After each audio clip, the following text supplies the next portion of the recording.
Welcome back to another episode of the Less Insurance Dependence Podcast. I'm Lester, your host, and today's episode is a very special one.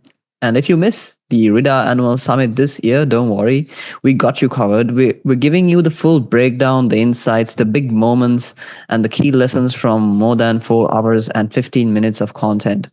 And joining me is someone who is right there, who was right there on the stage with speakers guiding conversations and keeping the energy high. My co host today is Don. How are you doing, Don? Hey, Lester, thanks so much for having me. And yeah, I was real lucky enough to co host the summit with Naren until the final stretch. It was a packed room full of doctors who want one thing: freedom from PPOs. So the summit gave real tools, real numbers, and very real encouragement. It wasn't just theory, it wasn't just hype, it was a blueprint, very practical and precise. All right, so let's start with the big theme that came through every speaker, every panel, and every Q&A. Reducing insurance dependence is 100% possible when you follow a system, not when you guess, not when you panic drop a plan, not when you rely on fear, Facebook threads, or wishful thinking. There needs to be a system. That's right. That's why dentists showed up. They wanted the truth. And one of the first truth revealed in this was that many practices are working harder and harder, but taking home lesser and lesser. Not because they're bad clinicians, not because patients don't value them, but because PPO write-offs quietly drain around 40 to 55, even in some cases, of their production. And you could feel the room shift when doctors saw the math laid out clearly. Exactly. And one of the earliest standout speakers was Rebecca. And so we'll go speaker wise. And Rebecca, she said something that shook people awake.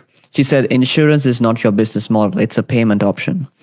And she went deeper into this. She explained how most dentists were trained to believe, as you know, they think if I take all PPOs, my schedule stays full. Or if I drop a plan, I'll lose everyone. Or, they have this common thought in mind. My town has too much competition. I can't change anything. Absolutely. Those beliefs are so common that doctors think that they're facts. But Rebecca really broke it down. She showed practices that calculated their actual write offs, not estimated, not guessed, actual write offs. And that's when the fear finally moved aside, right? She said something very powerful that stuck with me. It goes something like, when you replace fear with data, your logical brain turns back on. So that's when, the practice owners begin to see that staying in 20 to 25 or even 30 at times PPO plans is not safety, it's slow financial decline. Exactly. And then came Jordan Comstock. And if there was one speaker dentist couldn't stop talking about afterward, it was him. Jordan brought the membership plan conversation to life. He gave actual examples, practices with hundreds of active members. They spend over $200,000 to $300,000 a year in recurring revenue. And patients who stay loyal, patients who stay loyal because they invested that much. So he showed a membership plan can become the buffer when a practice starts dropping PPOs. Right, Lester. What I loved was how he kept showing creative plan types, not just the typical preventive plan. He talked about unlimited whitening plans. Imagine that. Huh? Perio maintenance plans, Botox, Botox membership plans, and pediatric membership tiers.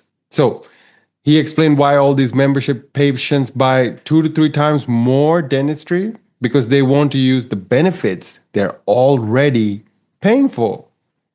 It kind of felt like a light bulb moment, for the entire room at that time.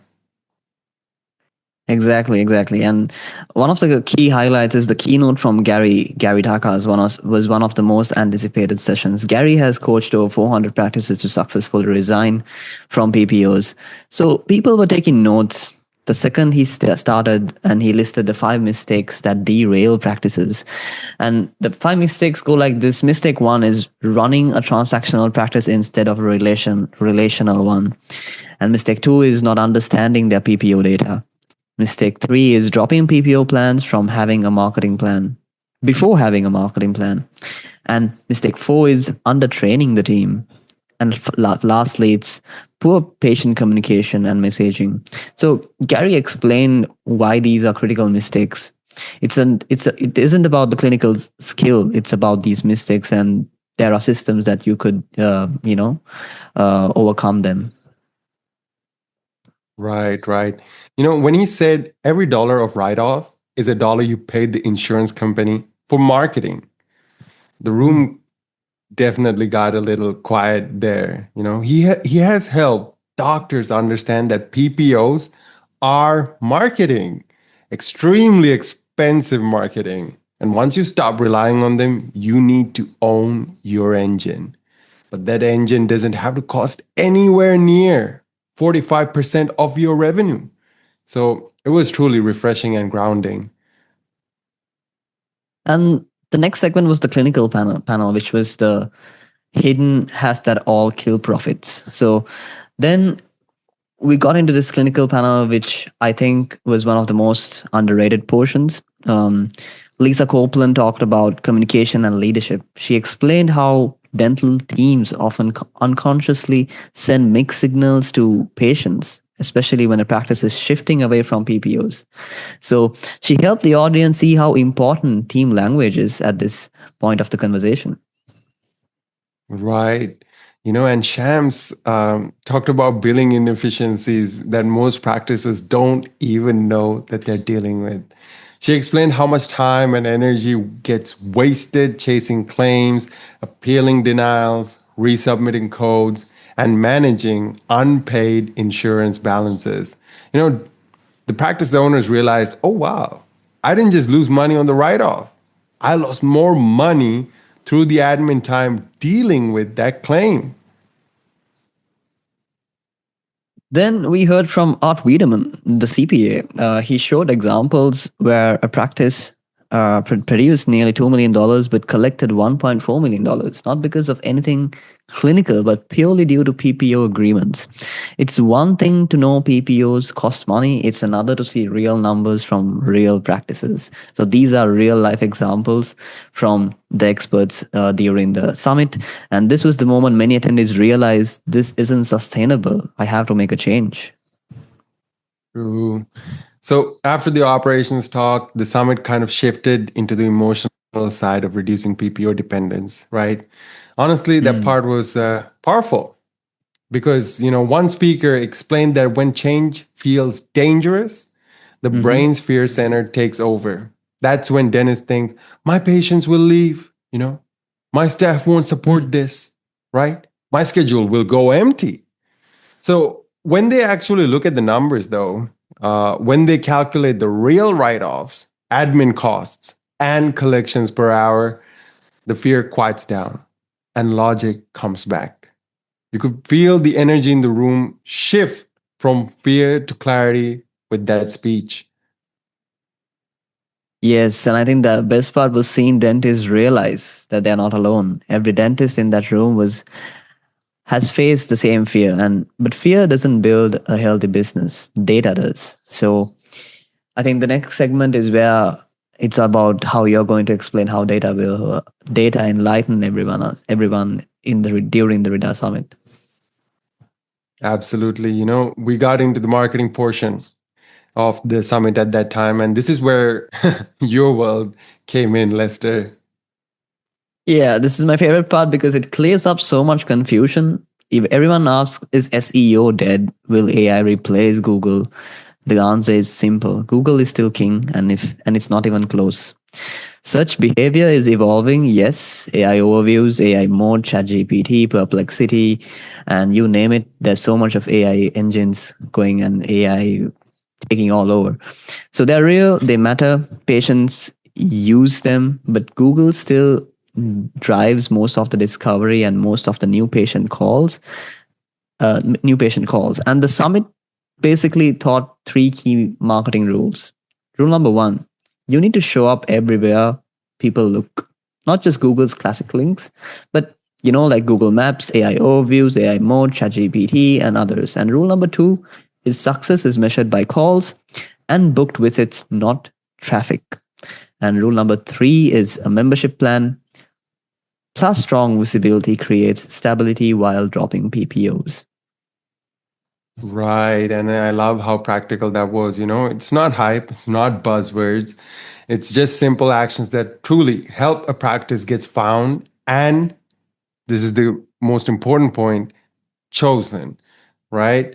So the real key takeaway is that marketing is not luxury. It's the engine that lets you step away from PPO dependence without fear.